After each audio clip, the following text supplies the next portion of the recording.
सभी दर्शकों को नमस्कार। जेईई मेन 2026 जनवरी अटेम्प्ट के पेपर्स स्टार्ट हो चुके हैं। आज 21 जनवरी को 2 शिफ्ट में पेपर हुए हैं। अगर 21 जनवरी की मॉर्निंग शिफ्ट की बात करें तो पेपर डिफ़िकल्ट लेवल में अभी तक जो भी मेमोरी बेस्ड क्वेश्चंस मिले हैं, जो बच्चों से रुझान मिले हैं, उसके अकॉर्डिंग पेपर डिफ़िकल्ट लेवल में जाता हुआ दिख रहा है। केमिस्ट्री भी कैलकुलेटिव और ट्रिकी बता रहे हैं। मैथ्स भी जैसा लेंदी और कैलकुलेटिव आता है और कहीं ना कहीं टफ भी है। और फिजिक्स इजी टू मॉडरेट था। अगर ओवरऑल बात की जाए तो मॉर्निंग शिफ्ट का पेपर डिफ़िकल्ट साइड में जाता हुआ दिख रहा है। आज हम लेकर आए हैं इवनिंग शिफ्ट का एनालिसिस कि इवनिंग शिफ्ट का पेपर कैसा हुआ। तो इसको लेकर मैं प्रिंस से नीरज अग्रवाल और मेरे साथ फिजिक्स, केमिस्ट्री और मैथ्स के तीनों एक्सपर्टीज मेरे साथ हैं। मैं इंट्रोड्यूस कराना चाहूँगा Abhishek sir, maths senior faculty, Yogesh sir, physics senior faculty और Rahul Saini sir, chemistry senior faculty. तो सबसे पहले अभिषेक सर के पास चलते हैं कि मैथ्स का ओवरऑल क्या कहना चाहिए कि 21 जनवरी की इवनिंग शिफ्ट में मैथ्स का लेवल क्या था। Good evening sir. 21 जनवरी की इवनिंग शिफ्ट की अगर बात करें तो मॉर्निंग शिफ्ट को देखते हुए तो मैथ्स का paper on the moderate side आया। एज यूजुअल जो जेईई मेंस के क्वेश्चन आते हैं, जो सवाल जेईई मेंस पूछता आया पिछले 2-4 सालों में, हर उस चैप्टर से क्वेश्चन आए हैं और पैटर्न में भी कोई खास चेंज नहीं आया है। कैलकुलेटिव पेपर बताया गया बच्चों के द्वारा और लेंदी पेपर है। 15 क्वेश्चन के अप्रॉक्सीमेट क्वेश्चंस ऐसे थे जो ईजियर साइड पे रहे। 5-4 क्वेश्चन अभी भी ट्रिकी थे। जैसे मेरी बच्चों से बात हुई तो पता चला कि फंक्शंस के क्वेश्चन में सेट थ्योरी का यूज करके क्वेश्चन को कॉम्प्लिकेट करने की कोशिश करी गई। बिल्कुल। वेक्टर 3D के question as usual routine question जो आ रहे हैं, 2-3 क्वेश्चन वही आ रहे हैं। आउट ऑफ सिलेबस क्वेश्चन की अब तक कोई भी बात नहीं हुई। बिल्कुल, जैसा मेरी भी कुछ बच्चों से बात हुई तो वो बच्चे यही कह रहे हैं कि 3-4 क्वेश्चंस मैथ में जरूर मतलब ट्रिकी और कैलकुलेटिव थे जो कि एक बार सोचने में नहीं आई। बाकी ओवरऑल पेपर 20-21 क्वेश्चंस डुएबल थे जो करने लायक थे। किस पोर्शन का वेटेज, जैसे वेक्टर 3D, कॉनिक सेक्शन, इनका हर पेपर में वेटेज ज़्यादा रहता है, तो इस पेपर में इनका वेटेज क्या था? जी सर, जितना बच्चों से डेटा मिला उससे ये पता चला है कि कॉनिक सेक्शन से 4 क्वेश्चन आए इस बार। पैराबोला के 2 सवाल आ रखे हैं, standard property based question with in the syllabus of JEE mains. जैसे कॉनिक सेक्शन में काफी पोर्शन डिलीट कर दिया गया जेईई मेंस से, टेंजेंट, नॉर्मल वगैरह, तो वहां से कोई क्वेश्चन नहीं, उतना कोई रुझान वहां से कोई क्वेश्चन नहीं था। ठीक है। और कॉनिक सेक्शन में एलिप्स पे क्वेश्चन आ रखा है स्टैंडर्ड। कुछ बच्चों से पता चला है कि हाइपरबोला पे भी एक सवाल आ रखा है स्टैंडर्ड, जो मिक्स क्वेश्चन था।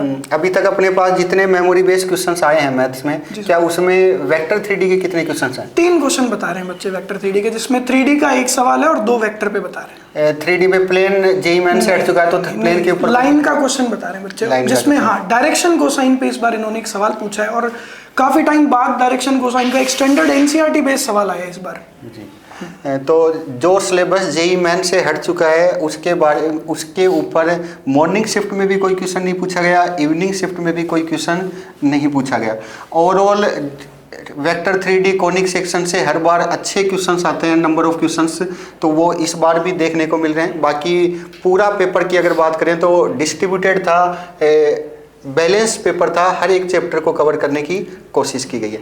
और मैथ्स में तो बच्चों का भी एक माइंड सेट रहता है कि हाँ कैलकुलेटिव पेपर आएगा, लेंदी पेपर आएगा, टफ पेपर आएगा, तो बच्चा उसके लिए मेंटली प्रिपेयर भी रहता है। और इसमें यह भी बता दूं कि इस बार रिलेशन से दोनों शिफ्ट में क्वेश्चन आए हैं अब तक, जो कि पिछले 3-4 साल में आ रहे हैं। स्टैटिस्टिक्स से मॉर्निंग शिफ्ट में क्वेश्चन था लेकिन इवनिंग शिफ्ट में एक भी सवाल नहीं आया है। प्रोबेबिलिटी का स्टैटिस्टिक्स वाला पोर्शन जो रैंडम वेरिएबल्स अपन कवर करते हैं उस पर सवाल है। बाइनोमियल थ्योरम से 2 सवाल आए सर, एक तो बाइनोमियल कोफिशिएंट की सीरीज का और एक स्टैंडर्ड रिमाइंडर का क्वेश्चन। तो ओवरऑल एक बैलेंस पेपर था, कैलकुलेटिव नो डाउट था। 14-15 क्वेश्चन इजियर साइड पे डालेंगे, 3-4 क्वेश्चन थे जिनमें बच्चों को काफी जोर आएगा और एक मॉडरेट पेपर मैं इसको कोट करूंगा। बिल्कुल, मॉर्निंग शिफ्ट में भी पेपर काफ़ी लेंदी और कैलकुलेटिव बता रहे हैं, लेकिन उसमें भी जैसे टीचर से बात हुई है, बच्चों से बात हुई है, तो उसमें 12-13 क्वेश्चंस तो ऐसे थे कि जो कि बहुत ज़्यादा टफ या थे नहीं, डुएबल थे। तो यहाँ पर भी 12-13-15 क्वेश्चन डुएबल थे, ईजी साइड में थे। आगे फिजिक्स के लिए चलते हैं। तो योगेश सर, ओवरऑल पेपर का एनालिसिस की अगर अपन बात करें तो पेपर किस लेवल का था? Thank you sir. Sir NTA से जो अपन उम्मीद रखते हैं कि जिस तरीके का पेपर वो बनाए तो उसी तरीके का पेपर इस बार भी था। पेपर के अगर बहुत सारे क्वेश्चनों को देखें तो मैक्सिमम फॉर्मूला बेस्ड क्वेश्चन थे। एक दो क्वेश्चन ऐसे भी थे जो 3-3 चैप्टर की मिक्सिंग वाले भी थे।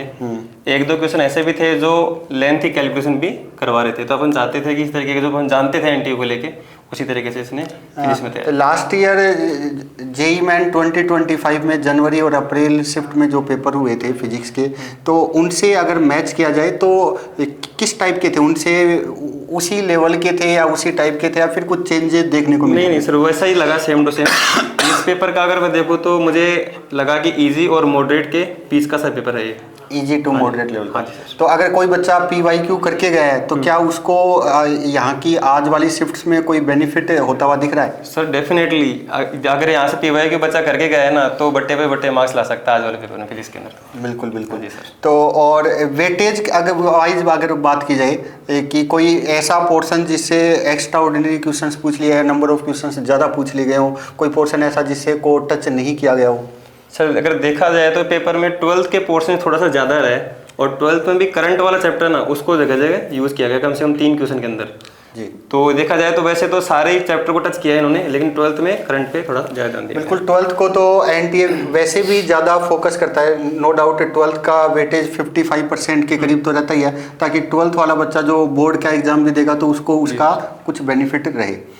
तो फिजिक्स का paper easy to moderate morning shift में भी इसी टाइप का था, इवनिंग शिफ्ट में भी इसी टाइप का था। हर एक चैप्टर को कवर करने की कोशिश की गई है। केमिस्ट्री की तरफ चलते हैं, राहुल सैनी सर।